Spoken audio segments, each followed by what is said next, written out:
Ciao a tutti e bentornati alla mia raccolta di punti tunisini. Oggi vi mostro questo graziosissimo punto, abbastanza tradizionale del repertorio tunisino, ovvero il punto croce tunisino. Il punto croce si crea partendo da una catenella in numero pari di maglie e dunque questo è il retro del lavoro e come vedete ha una certa tendenza ad arrotolarsi. Ma andiamo a cominciare. Allora, eccomi qui. Come di consueto mi sono portata avanti col lavoro e ho già creato una prima riga che coincide con la riga di base e ora alla riga numero 2 vado a mostrarvi il punto croce tunisino. Io qua ho iniziato da una catenella di 12 maglie, ok? Allora, la prima asola sull'uncinetto, come sapete, conta già come punto numero 1.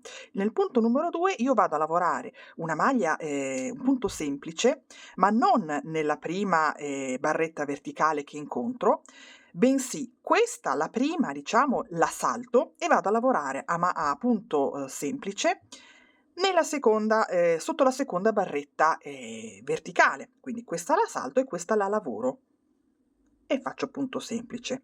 Ora torno indietro, diciamo, con l'uncinetto e vado a lavorare a punto semplice sempre nella maglia appena saltata, quindi la numero 1, sempre escludendo la barretta verticale che sta sotto il primo punto sull'uncinetto. Quindi faccio così, questo movimento, vado indietro e inserisco l'uncinetto sotto questa barretta e la lavoro, facendo attenzione a passare solo attraverso essa. In questo modo è evidente che io vado a creare la mia croce. E questo è il punto croce, semplicissimo, come vedete. Ora lo ripeto, quindi saltiamo la barretta verticale successiva, andiamo a lavorare quella dopo, a punto semplice, dopodiché torno indietro e lavoro la barretta appena saltata, di questa, sempre a punto semplice, e voilà, un'altra bella croce. E così fino alla fine della fase di andata.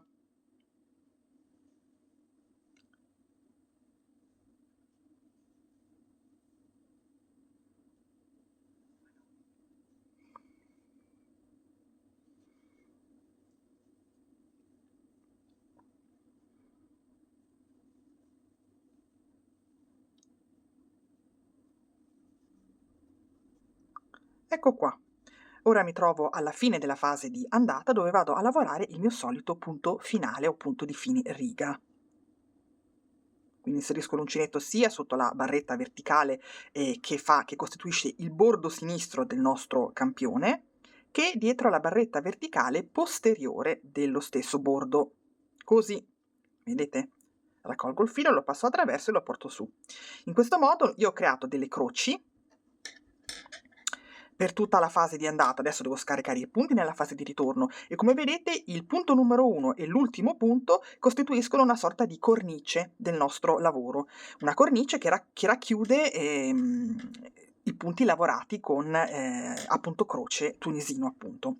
Ora la fase di ritorno è quella standard, dunque io raccolgo il filo sull'uncinetto e passo attraverso una sola asola inizialmente, poi raccolgo il filo sull'uncinetto e passo attraverso 2 asole contemporaneamente e ripeto questo secondo movimento finché non ho scaricato tutte le asole, tutti i punti dall'uncinetto e mi ritrovo a concludere la riga, in questo caso la riga numero 2, con una sola asola sull'uncinetto che va a diventare a questo punto il primo punto, la prima maglia della riga numero 3. Riga numero 3, vi faccio vedere subito, è semplicissimo perché io non faccio altro che ripetere quello che vi ho mostrato alla riga numero 2 e dunque lavoro a croci. Salto una barretta, un punto e vado a lavorare quello successivo. E poi torno indietro e lavoro il punto appena saltato, creando la mia croce. E così di seguito come vi ho appena mostrato.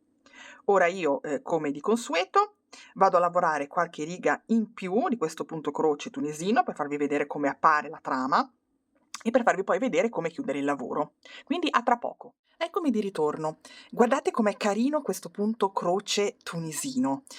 Probabilmente anche grazie a questo filato che è leggermente pelosetto e quindi lo espande un po' e riempie un po' tutti i vuoti che si possono eventualmente creare, però appare quasi come un punto a coste. Guardate che carino. L'ho scoperto oggi che è così carino, l'avevo già fatto, ma vabbè, comunque, quello che volevo mostrarvi ora è appunto la chiusura del lavoro e come faccio solitamente, direi di provare a chiuderlo utilizzando lo stesso punto croce, quindi lo stesso movimento, però facendo, diciamo, poi un movimento tipo maglia bassissima, chiudendo ciascuna asola che mi trovo sull'uncinetto di volta in volta. Quindi vado a lavorare al punto croce e invece di lasciare il capietto, l'asola sull'uncinetto, io la vado a passare attraverso quella che mi trovo già sull'uncino. Torno indietro, formando la mia croce, e faccio lo stesso movimento, lo faccio passare senza problemi. E così, di seguito, in questo modo, noi andiamo a creare una trama che è perfettamente uniforme fino proprio al bordo estremo, al bordo superiore. In alternativa si possono usare i metodi standard che vi ho mostrato nell'apposito video. Comunque io continuo così fino alla fine. Questa è l'ultima coppia, dopodiché mi trovo il bordo, la cornice come l'ho chiamata prima, e vado a lavorare, non dimenticatelo mai, un punto finale anche qui. E lo faccio passare, in questo modo ottengo un perfetto angolo retto qua. E questo è il punto. Bene, io spero che questo punto vi sia piaciuto, vi ringrazio per avermi seguito fin qui e vi invito a iscrivervi al mio canale e, se volete, ad andare a dare un'occhiata anche al mio primo canale, che è totalmente in inglese ma ritengo di facile comprensione ed è già ricco di contenuti sia che riguardano l'uncinetto tunisino ma non solo. E niente, per me e da parte mia oggi è tutto e ci vediamo la prossima volta. Bye bye!